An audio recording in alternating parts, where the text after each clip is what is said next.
Selamat pagi Pak Budi dan teman-teman. Kami dari kelompok 1 akan mempresentasikan hasil dari kerjasama kami.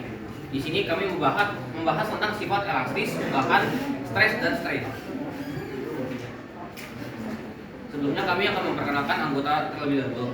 Nama saya Carlo Rafael Kurniaji, absen 4, saya sebagai ketua. Saya Muhammad Ramadan, absen 20. Saya masih Mistira, absen 10. Saya Presrita Putri, absen 26.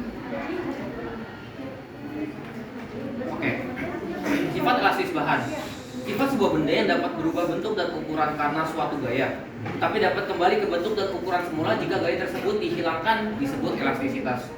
Benda yang memiliki elastisitas disebut benda elastis. Contohnya seperti karet, pen, dan lain-lain. Benda yang bersifat plastis atau tidak elastis itu contohnya seperti tanah liat, plastik, dan kertas. Nah, pertama ada tegangan atau stres. Tegangan didefinisikan sebagai perbandingan antara gaya yang bekerja pada benda dengan luas penampang benda. Di sini rumusnya adalah tegangan atau stres sama dengan gaya dibagi luas penampang benda. Seperti yang terlihat pada gambar. Lalu yang kedua di sini ada regangan atau strain. Regangan didefinisikan sebagai perbandingan antara pertambahan panjang dengan panjang mula-mula. Rumusnya adalah regangan sama dengan pertambahan panjang, satuannya adalah meter dibagi panjang mula-mula, satunya juga meter. Aplikasi dalam kehidupan sehari-hari. 1. Ketapel. 2. Ayunan anak. 3. Shock breaker motor. 4. Rimbat.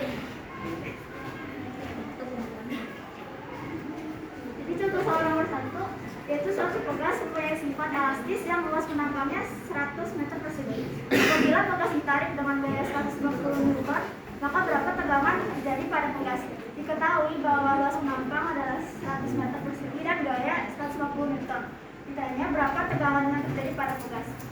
Rumus tegangan itu F, gaya dibagi luas penampang yaitu 150 dibagi 100 yang menjadi 1,5 Newton meter persegi.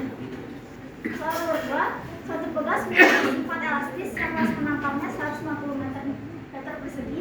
Apabila pegas ditarik dengan gaya 200 Newton, maka hitunglah berapa tegangan yang terjadi pada pegas. Diketahui luas penampang 150 meter persegi dan gaya 200 Newton. Ditanya berapa tegangan yang terjadi pada pegas, yaitu 200 dibagi 150 menjadi 1,3 Newton per meter persegi. Contoh soal nomor 3, sebuah kawat yang panjangnya 2 meter dan luas penampang 5 mm persegi ditarik dengan gaya 10 Newton. Tentukan besar tegangan yang terjadi pada kawat. Diketahui luas penampangnya adalah 5 mm persegi atau 5 kali 10 pangkat 6 meter persegi dan gayanya adalah 10 Newton.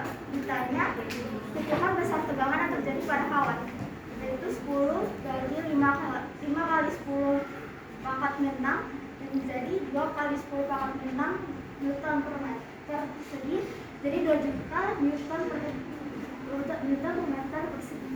Kemudian contoh soal yang nomor 4, sebuah kawat panjangnya 100 cm ditarik dengan gaya 12 N sehingga panjang kawat menjadi 120 cm. Tentukan tegangan yang dihasilkan kawat. Pada soal diketahui panjang mula-mula sama dengan 100 cm, kemudian LT sama dengan 120 cm dan kemudian gayanya 12 Newton. Yang ditanya itu regangan. Pertama itu mencari pertambahan panjangnya itu dengan mengurangi LT dikurang panjang mula-mula sama dengan 112 kurang 100 menghasilkan 12 cm. Kemudian regangan yaitu rumusnya pertambahan panjang dibagi panjang mula-mula. Kemudian kita masukin angkanya yaitu 12 dibagi 100 sama dengan 0,12.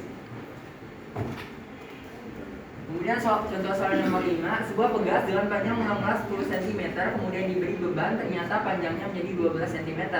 Besarnya regangan pegas adalah, pada soal diketahui panjang mula-mulanya itu 10 cm dan LT-nya sama dengan 12 cm. Yang ditanya pada soal itu adalah regangan. Pertama kita cari pertambahan panjangnya itu dengan LT dikurang panjang mula-mula. Kita masukin angkanya 12 kurang 10 menghasilkan 2 cm. Dan kemudian regangan yaitu rumusnya pertambahan persamaan panjang dibagi panjang mula yaitu 2 cm dibagi 10 cm menghasilkan 0,2. Oke, sekian dan terima kasih. Sebelum kami menutup, apakah ada pertanyaan? Saya rasa tidak ada pertanyaan. Mohon maaf jika ada kesalahan. Sekian dan terima kasih.